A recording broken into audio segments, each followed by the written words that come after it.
This is the Work Smart Hypnosis podcast session number 273. Emma Romano on massive action.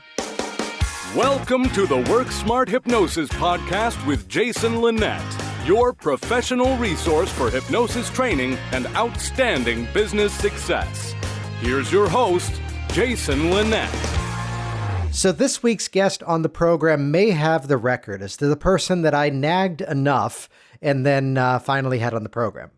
Hey, it's Jason Linett, and this week's episode has been one that's been a long time coming, as I've been respectfully nagging Emma to come on the program, and we finally connected and recorded what I know you're going to find to be a session with a ton of value in it.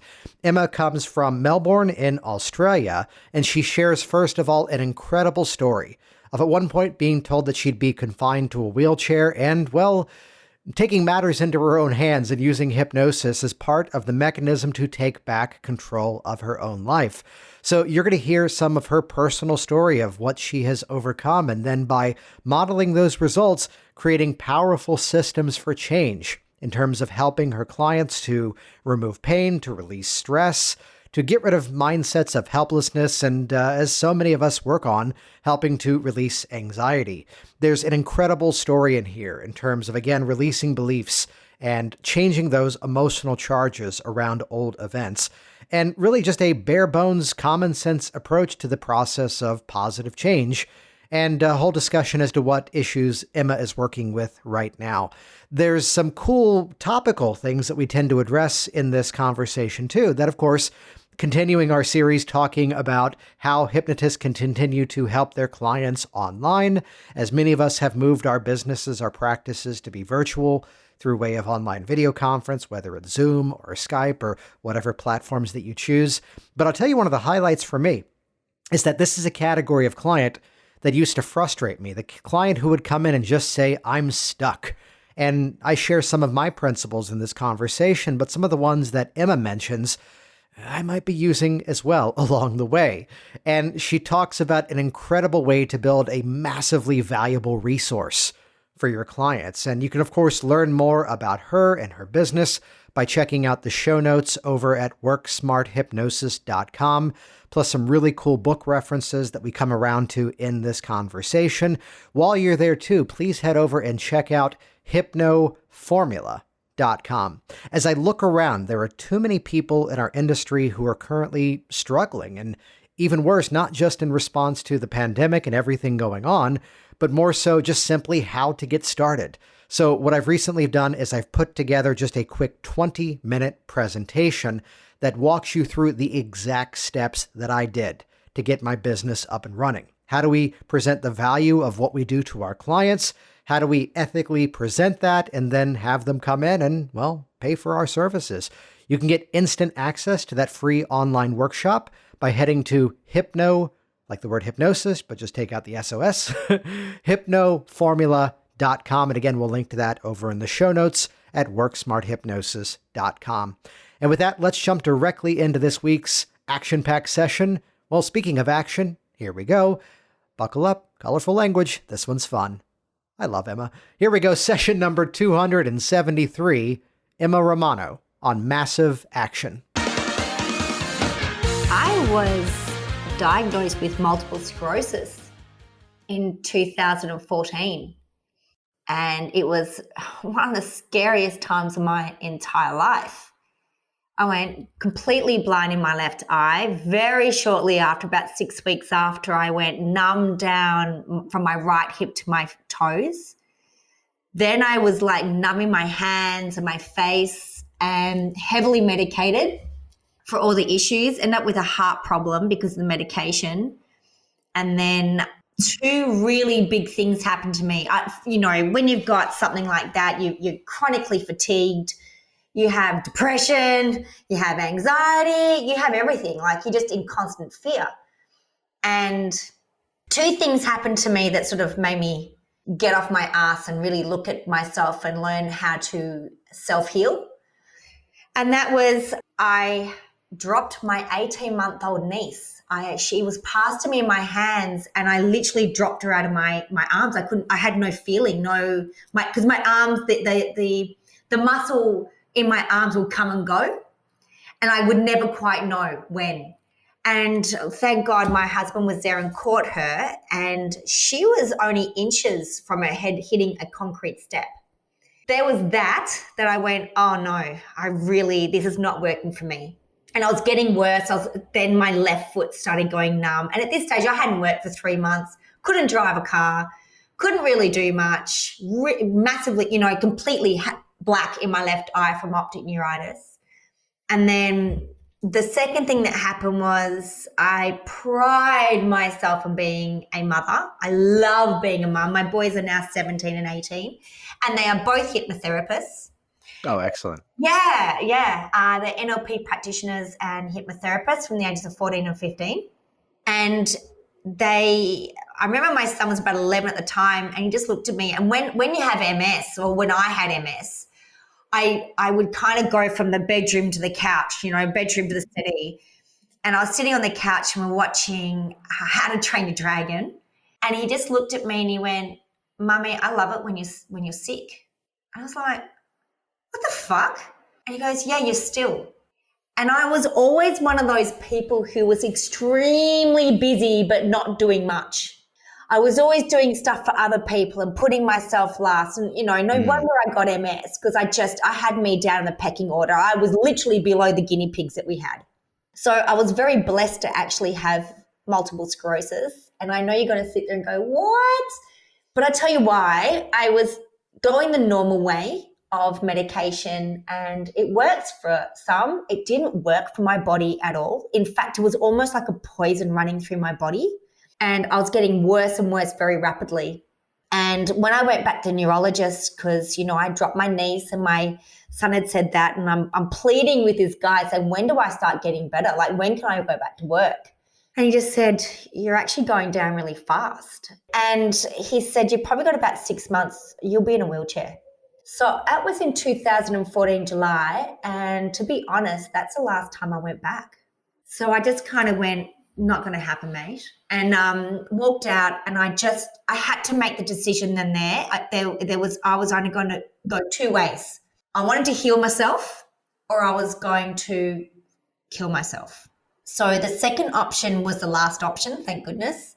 So I'm on this massive journey, like this huge journey to find a way to heal myself of MS, which kind of is weird for some people to hear that, but I knew innately that there was a reason why I had it, and it was to teach me stuff. And especially when my son had said to me, Mummy, I love it when you're sick, you're still, I knew then and there, I'm like, I have never been present in my life. Never. I've always been thinking about the past, worried about tomorrow. I have never been just still or felt safe just to be me. So one of the first things I did was gut health, and it was really good. Like, I came off gluten, and I was, eating really great food and looking after myself and meditating. And I started getting the feeling back in my hands and my legs really actually quite quickly. Within 3 weeks of cleaning my gut health, I started to heal, which was bloody amazing, right? But I knew I was missing something. Anyway, I was sitting there praying one day, and I said, because I'm not very good with subtle signs, chatting to my angels and God and saying, guys, can you just send me something? I know I'm missing something I need work on. Can you send me something and just make it really obvious? And back in the day, I was broke. My husband and I, we were working, we were living paycheck to paycheck. Had 2 young boys, and I went on, I don't know if you have it in America, but we have Groupon. Yes. Oh, you have it? Cool. Anyway, I was looking for a cheap date with my husband. So looking for a cheap date with my husband, and then this thing came up, and it was boom, learn hypnotherapy. And it was like an introduction for 2.5 days. It was one of those ones. And I'm like, yeah. And it was like $60. I'm like, you know what? I rang my mum. I said, hey, Mama, do you want to come to this thing? And she goes, no, not really. And I said, well, I'm not going on my own, so you're definitely going. So she came with me, and I was I was still completely blind in my left eye, still some numbing in my hands and underneath my feet, but really, really getting good, I was losing weight because I was a smoker, I was a drinker, I was eating all the wrong foods. I was extremely busy doing, like nothing, busy doing nothing. And then, when MS just knocked me on my butt and I did nothing. So I go after this thing, and he's talking about responsibility versus, taking cause and effect, taking responsibility. Things may not be your fault, but they're definitely your responsibility. And it resonated with me. And then he started talking about the conscious and the unconscious mind. And I just remember this one thing out of the weekend, so profound. He said, whatever you believe in, your unconscious mind will prove you right.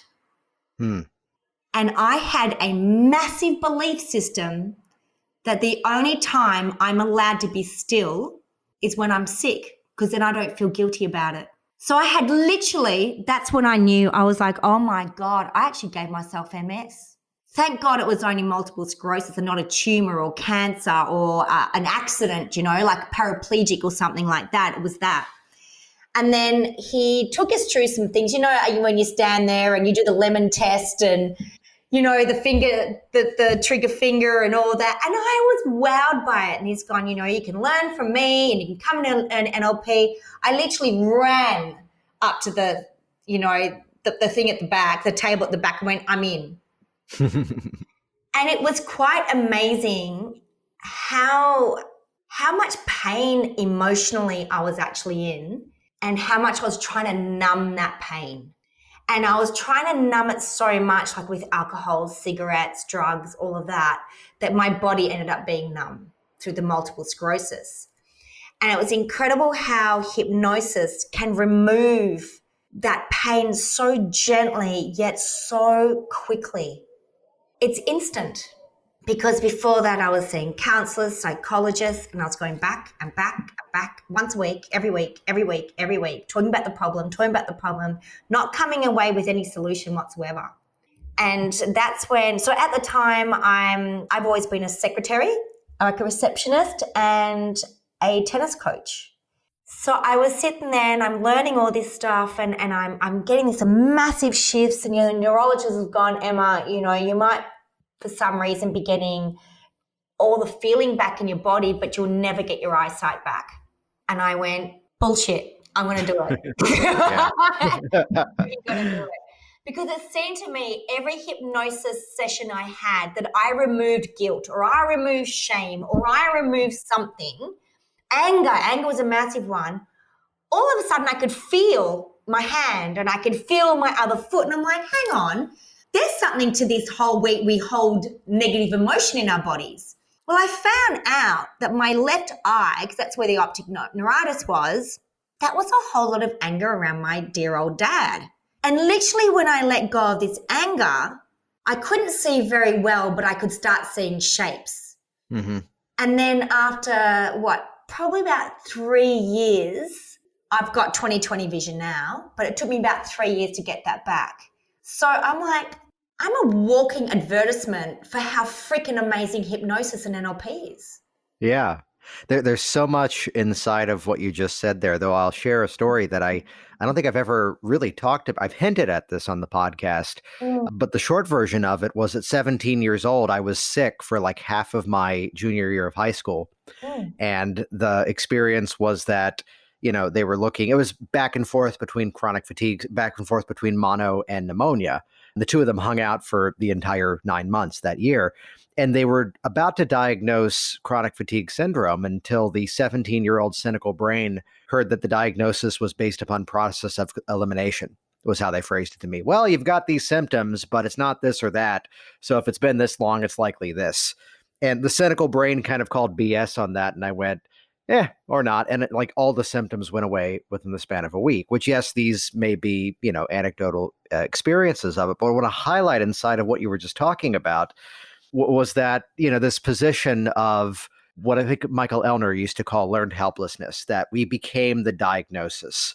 We became the condition, as opposed to let's go after these symptoms. Let's go after the thinking around this, and going after that belief system and getting specific into the guilt, into the anger.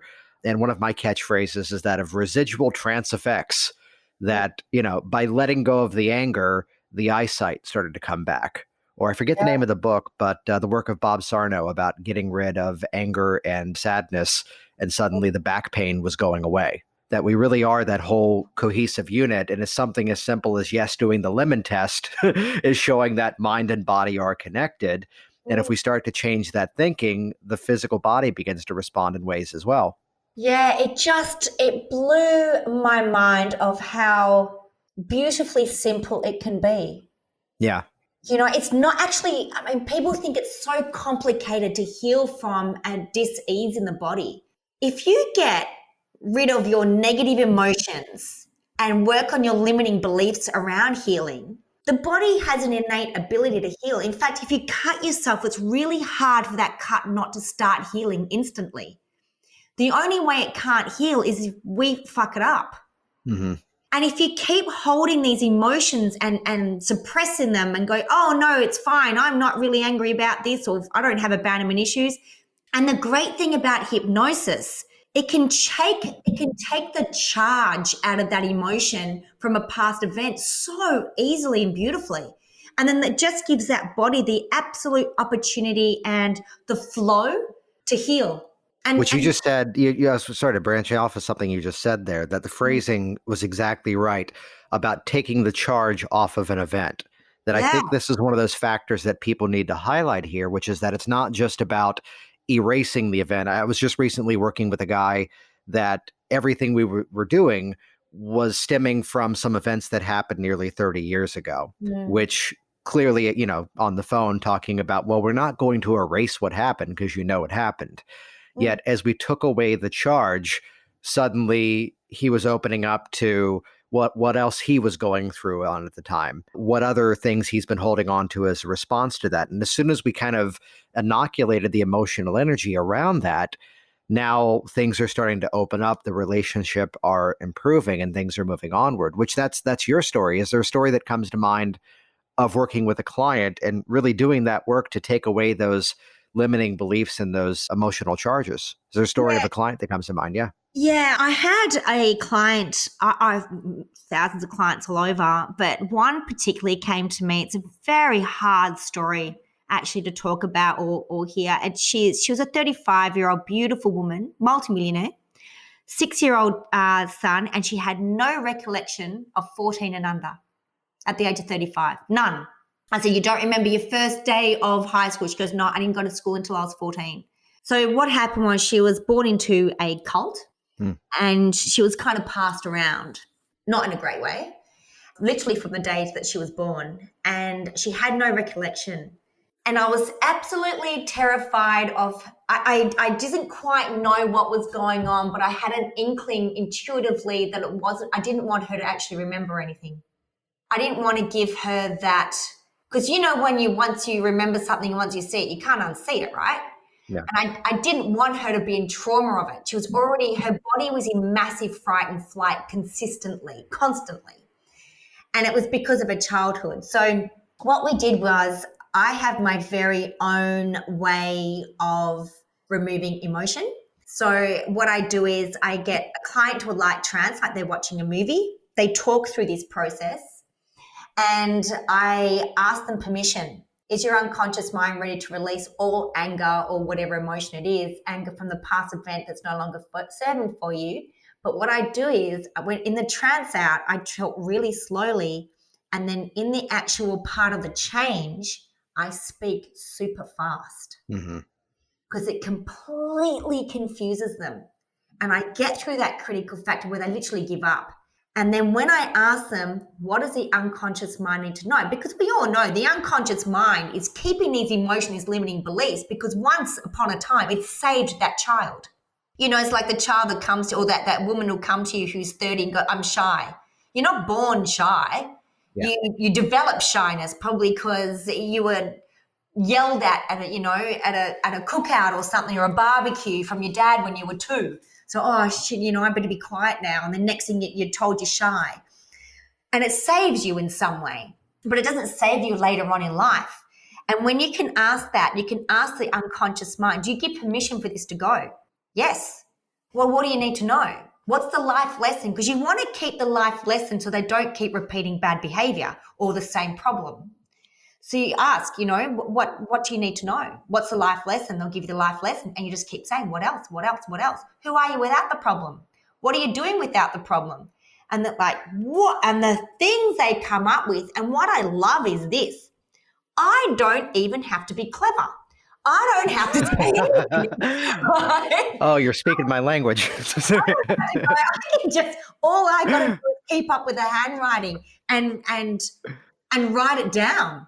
And then I've got another little 2 spots for you. You'll love this. So is it all hypnotherapists listening to this? They're going to love me after this. Do you want to hear a really top tip? Yeah. Right. So I discovered this really cool thing about the brain. Now that people are going to hear this, probably going, Emma, I've known this for years. Catch up. But look, okay, I'm going to say it. It's called the caudate nucleus. Your caudate nucleus in the brain is your filing system. So when you get a client and they go, I just want self-worth. And you take them through a beautiful hypnosis, they're like, yay, I've got self-worth. And then they can come back and feel a little bit weird a month later and go, yeah, it's not quite working for me. What has to happen is they have to do an action, because the caudate nucleus, only way, it's like a filing system. So if you've got an idea like, oh, Emma, you speak Japanese. Right now, my unconscious mind is looking at the filing system of the caudate nucleus and going, hun, the only two words you know is sushi and konnichiwa. That's it. You don't speak Japanese at all. Get out of here, right? So then it's just wording I'm saying, and that's it. If you get your client right in your session at the end of your hypnosis or any change that you make, whether it be NLP or anything, and you get them to a massive immediate action, they have a filing system in the caudate nucleus. So when they go home, it will be much easier for them to keep going with the new learnings. And another thing I do is all the words that I write down, that's their learnings from Timeline Reset, I get them to repeat them for 30 days. Because you want to change at a conscious, unconscious, and at a cellular level as well. You want to do all parts of the body, not just the unconscious or the conscious. I'm a real believer of that. So if you've got memory in your cells, and you've got some stupid amount of cells, like 7 trillion, 700 trillion, whatever, and they've all got a memory. So they die. It takes 30 days for cells to die off. So if you're repeating these great, learnings that you've come up with, it's not an affirmation. It's a learning. It's already been in your unconscious mind the whole time. You just had to unlock sadness or unlock fear or unlock anxiety or pain. And it's already there. They have massive immediate change. It's incredible.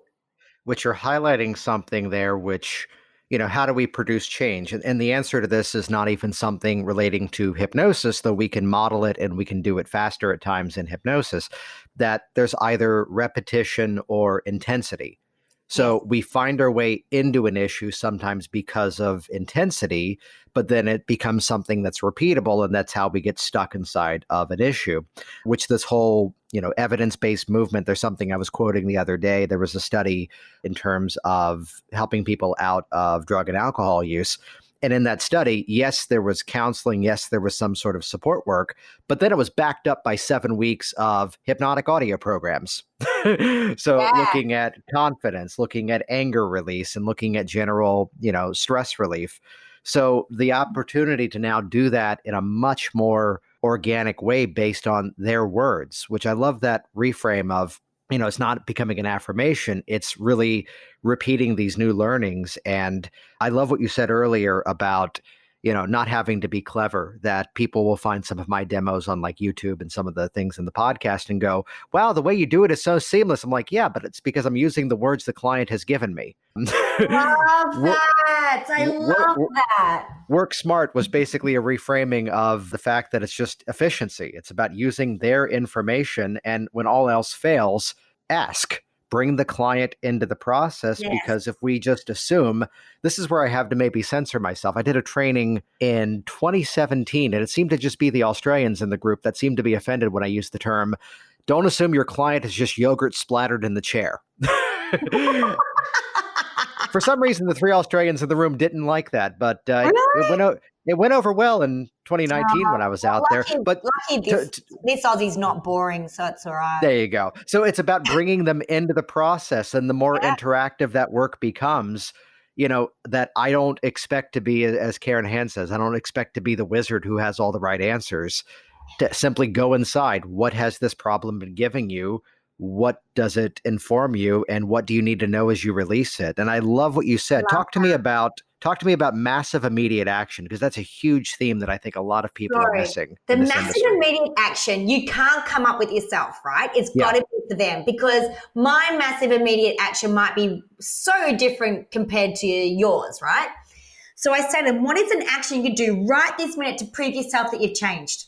And they'll go, oh, I don't know. Get a massage? Well, no, you're sitting here, you can't get a massage right now. What is something you can do that's massive right now? Most of my clients, it will be this. I love it. It's two things. One, they'll do a live on Facebook, and it'll be something like, hey, I'm doing this hypnotherapy. And then I just kind of go in the screen and go, it's Emma Romano, self-healing coach. Google me. Right?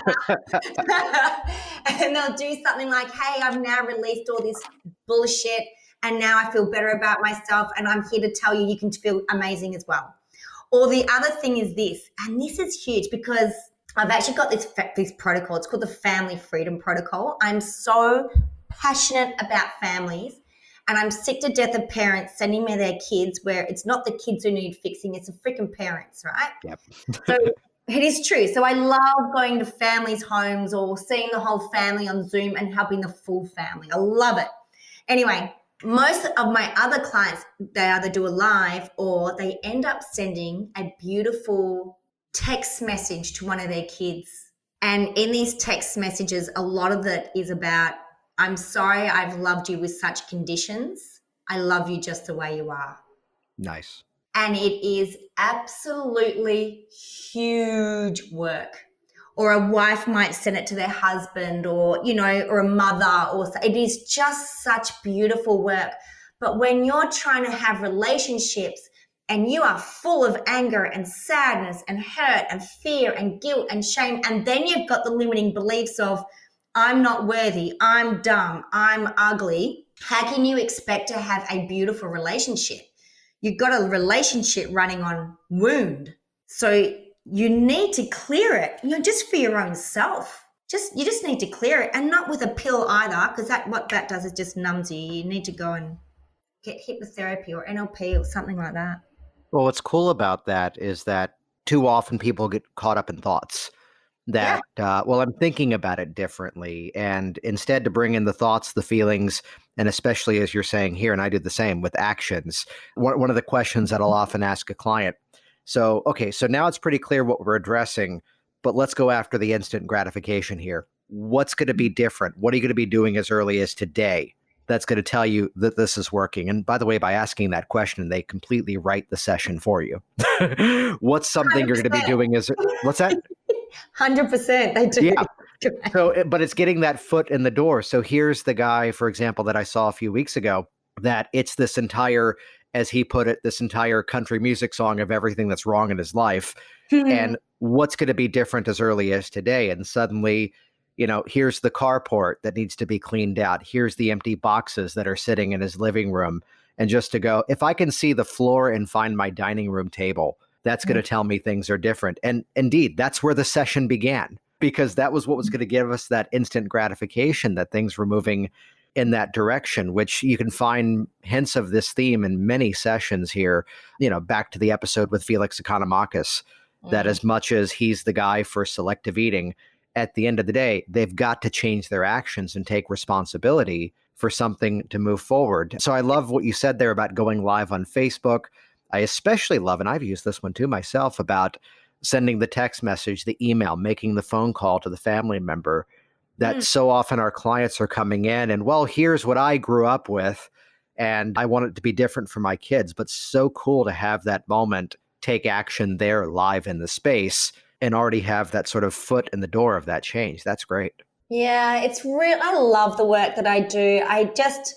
It's so fulfilling and it's beautiful. And can I just say, when does this go out? Because if anybody's telling me that they're not making money during the coronavirus, I'm going to call bullshit on it.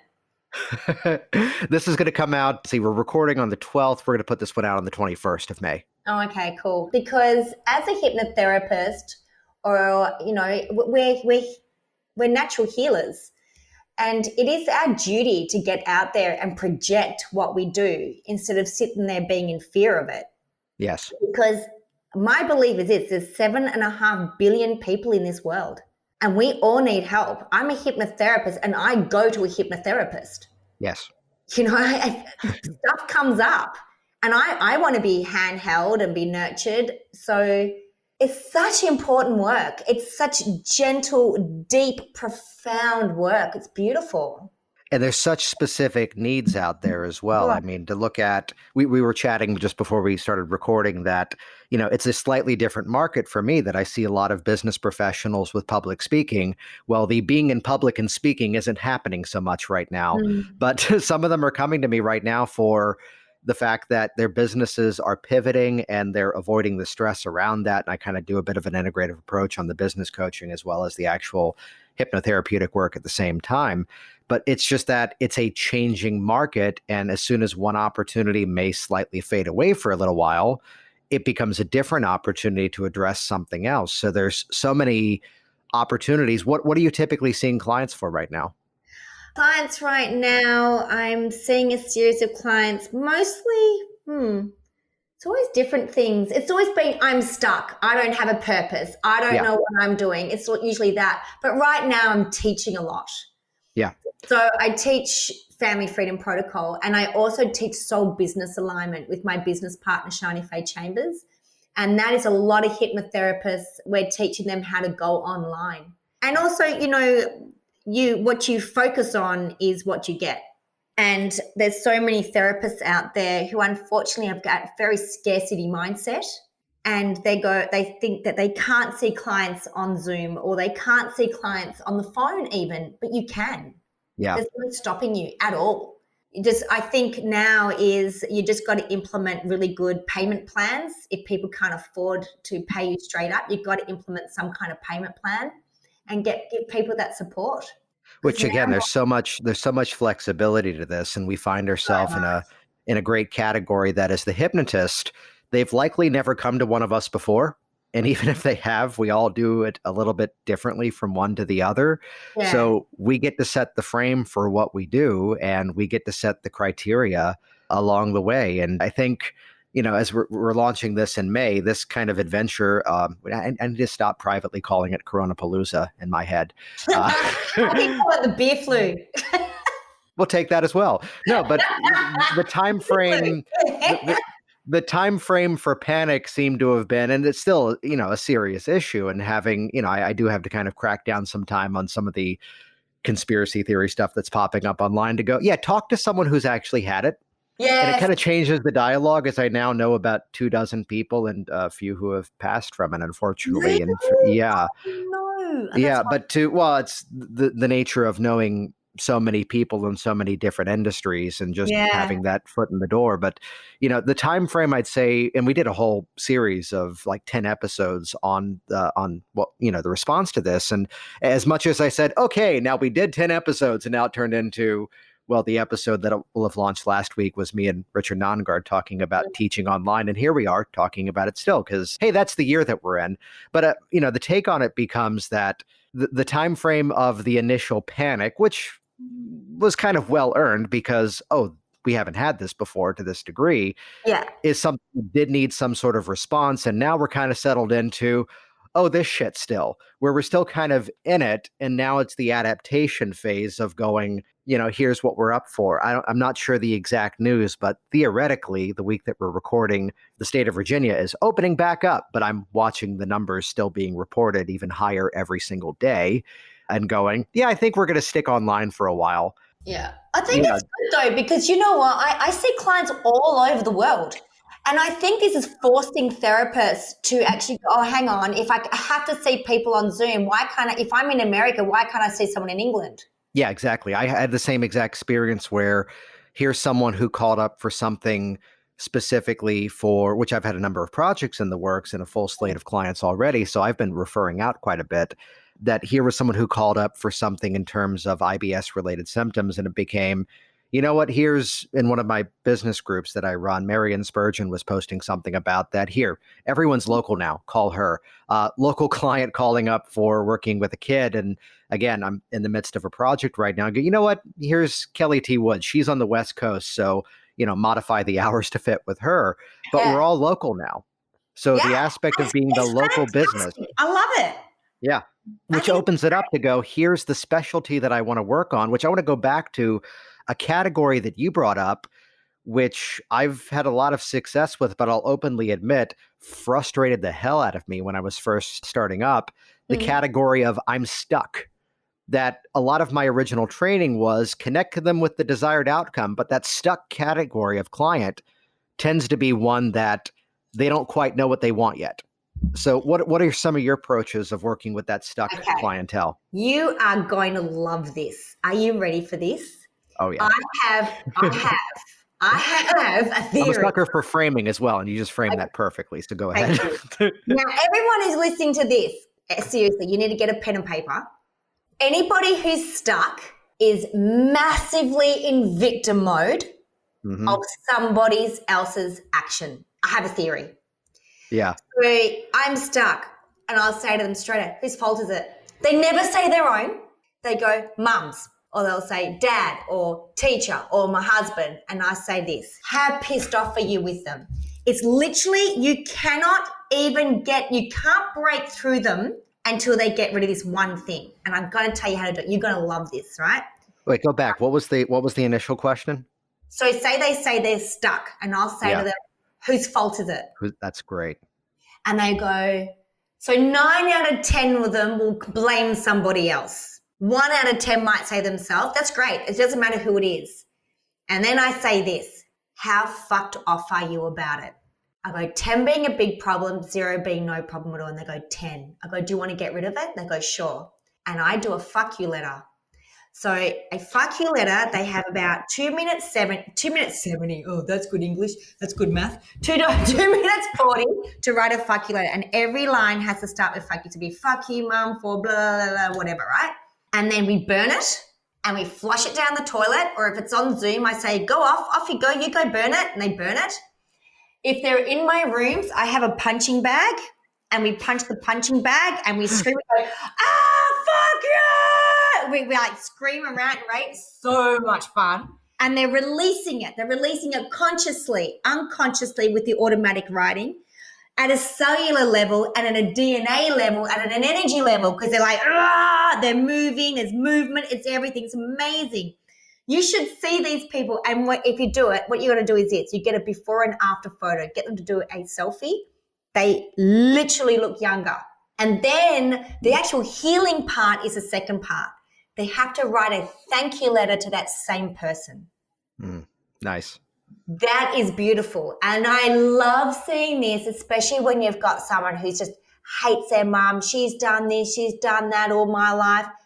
And then it gets them to it flips their view.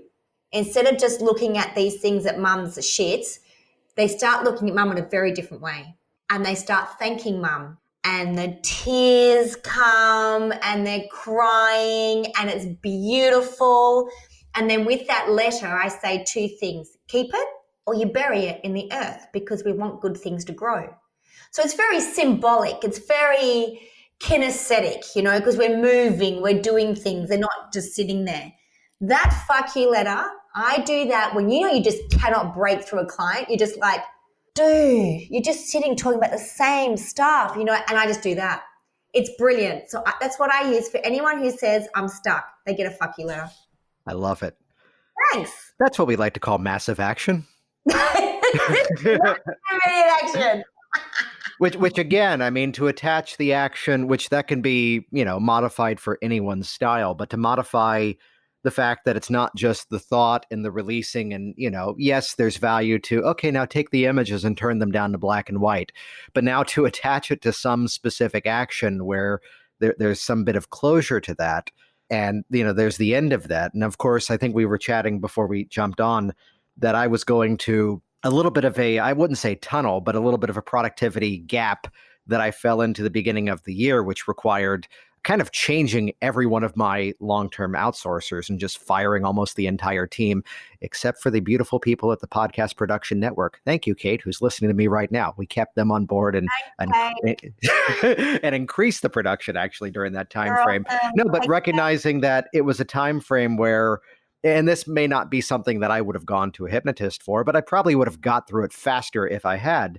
But you're right. As I go back to that event of kind of falling into things aren't moving because of this one person, things aren't moving because of this one person. And that was that victim mentality. And instead to go, well, here's what I can do about it. Here's how I can move forward. Here's what can happen as a result of it. And I even think to the fact of, you brought it along to people in their business, that so often people are playing that external blame game in terms of where they are. It's like, well, here's what's going on in the news right now. Here's what's happening in the economy. Okay, yeah, but what's your economy? Exactly. What market can you speak to right now that there's a definite need for? Oh, but my website designer can't do this. Okay, we'll fire them and find someone else, as I had to do recently as well. Yeah. So, getting out of that victim mentality and instead towards action and to kind of bring it full circle to your example, the thank you. Well, I've learned how to better communicate with a virtual staff. I've learned how to find the better tools to make stuff faster and work better, and to recognize by reviewing and watching my own material myself once again going, oh, that's right. This needs to go out to a bigger audience. You mentioned the Family Freedom Protocol. Can you chat about that for a bit? I love the family freedom. It's my jam. So it's my jam. The Family Freedom Protocol is taking either a one client, because I believe everyone's part of a family, even if you're a crazy cat lady with 1,000 cats or one cat, you're a family. And I'm very, very, very passionate about family. It's my highest value around families. And I want families to stop surviving. I want families to start thriving. And my family, we were always in survival mode. And I mean in every way, not just money, but just we're very quite disconnected. And we thrive now. We have an amazing life. And I want everyone to be able to do that. And I take clients through 8 sessions. So there's 2 parts of it, the Family Freedom Protocol, which I teach as well. I teach online. I take you through 8 sessions, and it's using the conscious, the unconscious, my own process, timeline reset is in there. There's lots of energy work in there. There is also a whole forgiveness program in there, a whole inner child healing in there, and then looking at your life and what you want, your ideal day, and so on. And then what I really love, I actually get flown all around Australia to do this and then see clients on Zoom in America and England. I will see a full family, and I'll do about 4 to 5 hours in one day, and I'll sit. I love actually being able to sit in a family's home because I can see all their anchor points and their trigger points where they naturally will feel anxiety just walking past a spot where mum's kind of saying, have you done your homework? If they walk on that spot or stand there, you can see their whole body, their whole physiology changes. And I can see how everyone's talking to each other. And it's incredible, the change. And what I love about doing the Family Freedom Protocol is this. No one sits there and has a bitch about someone else. Mm-hmm. I do not agree that, I don't know, the 14-year-old sits there and goes, oh, my sister's a mole. Wow. I just don't think I don't care. That there is no solution in the problem at all. So we get rid of the problem very, very easily. They write it down. We do certain processes. They can get rid of it. We do burnings. We run. We move our bodies. We do all that sort of stuff. It's great. We have about 3 hypnosis sessions in that time. But it's working with the whole being, the conscious, the unconscious, energy to soul, and a DNA and a cellular level. And I just love that. It's so profound. And these families, and then I give them I leave them with 21 tools. 21, exactly 21 tools to go, don't ring me until you've tried one of them at least 3 times. That's it. And they're set up literally for the rest of their lives with these 21 tools. I love it. So what are some of those tools, out of curiosity? Straight get into responsibility, love languages, how people take love languages, how that other person finds love, and also how they process information. Is it visually? Is it auditory? Is it kinesthetically? Is it olfactory? Is it gustatory? It's like my son. My son's very auditory. So and I'm very visual, if I sat there and I went, Jack, don't you just see what I'm trying to say? And he goes, no, I can't. Now I say, does that ring a bell to you? And he goes, yeah, I get that. Mm-hmm. It's a whole argument over and done with. What's great about what you're talking about there is that, there's often this divide in people's minds around, okay, now I'm in the mode where I'm in my classroom and I'm teaching a hypnosis training. Meanwhile, here I'm in the other room and I'm with my client and now I'm doing the work. I do just like that so much education with my clients. I mean, there's a whole thing I've done around, explaining the timeline and how if we're in a craving mode, we're in time. If we switch it to through time, now we can observe everything, notice everything you were not yet noticing, talking about the love language work, or even, have you read, what's the other book by Chapman? When Sorry Isn't Enough. The one about apology. Oh, that's a great one. The one about, it's the sort of second layer of the love languages work, but now the apology languages, and how often there's a disconnect, which that's 22 resources. Emma, how's that? 22 now. Thanks, dude. Thanks. There you go. I teach them anchors. I teach them how to get rid of an anchor. I teach them pretty much to take responsibility of how to actually talk to their kids without whinging and whining. And the kids, there's 20, sorry, now 22. Totally stealing that one. But yeah, it's really profound work and it works. And I love it. And I love teaching it and I love doing it. It's my thing. Well, I mean, the whole formula is we were talking about the specific region of the brain, that as we can educate how it's working as we're doing it, that serves as another layer of hypnotic suggestion on top of the work. But now there's that conscious shingle to hang the change off of, where now they understand it, as opposed to just, well, she said some fancy things and I feel better. Yeah. And you know what? I'm such a believer that, as parents, you're a parent. We cannot parent the way our parents parented us. It's a different world.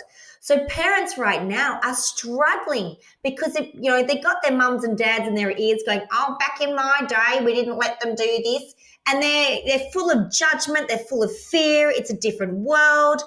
And I'm here just to let parents know, hey, guys, you're doing a really great job considering. How about we just tweak some stuff? Get rid of all your fears. Get rid of all your negative emotions that you dragged up from the age of 4 and trying to parent with. Let's get rid of that and let's see how you go. Well, so often the dialogue with a client is around, well, here's what I grew up with, here's what I was raised with. And, there's so often the story of I'm going to do things differently. And that's what I loved about what you mentioned earlier about having the thank you letter.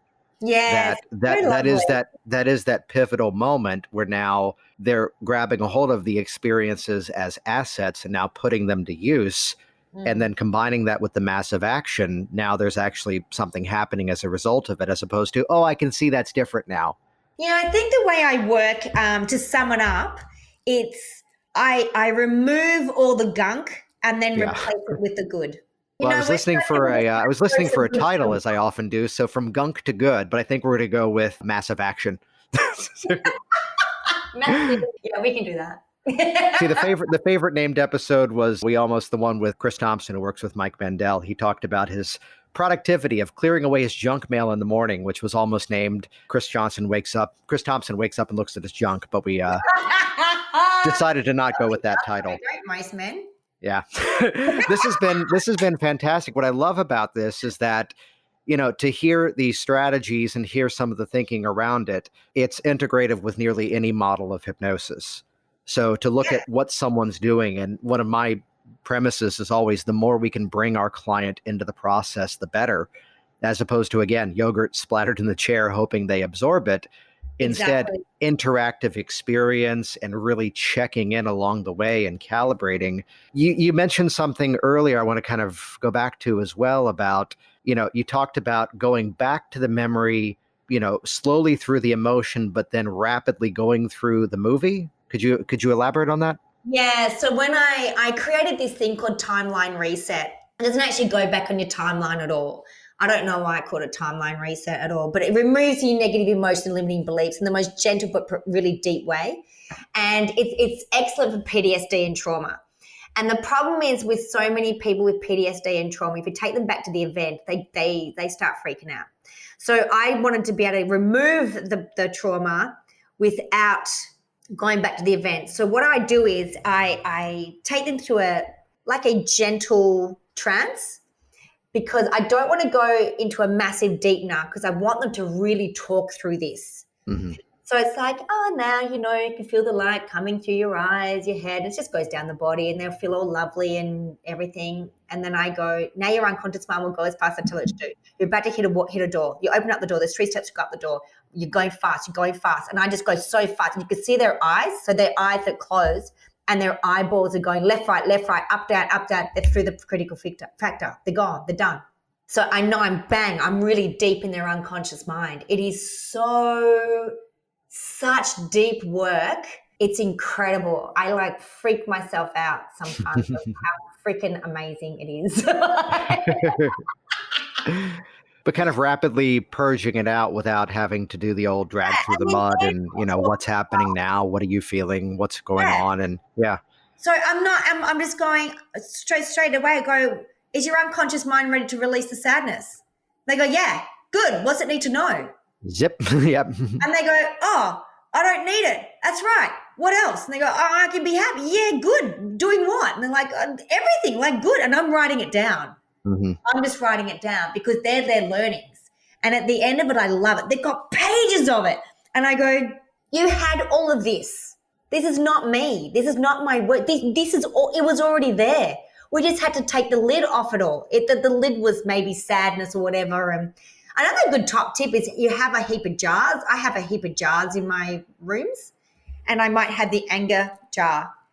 And the lid is the anger. Inside is all the goodness. And it's just an empty jar, but it's just a very good visual. I do a lot of visual stuff because I see a lot of children. So it's good for that. It's good for me too because I'm very Same as me. There's a lot of toys in the office. Yeah, lots of toys, a lot of props, a lot of toys. You know, I've got something that looks like the female brain. It's a whole lot of wires all caught up. I've got something that looks like the male brain, which is a whole little drawers. I've got all these little props that I just love, you know. Well, Emma, this has been fantastic. How can people find out more about your work? How can they get in contact with you? It's so easy. emmaromano.com.au website. Awesome. Or email me at emma@emmaromano.com.au. I'm all over it. Friend me on Facebook. I do a lot of lives. I'm really funny. Yes. Thank you. So I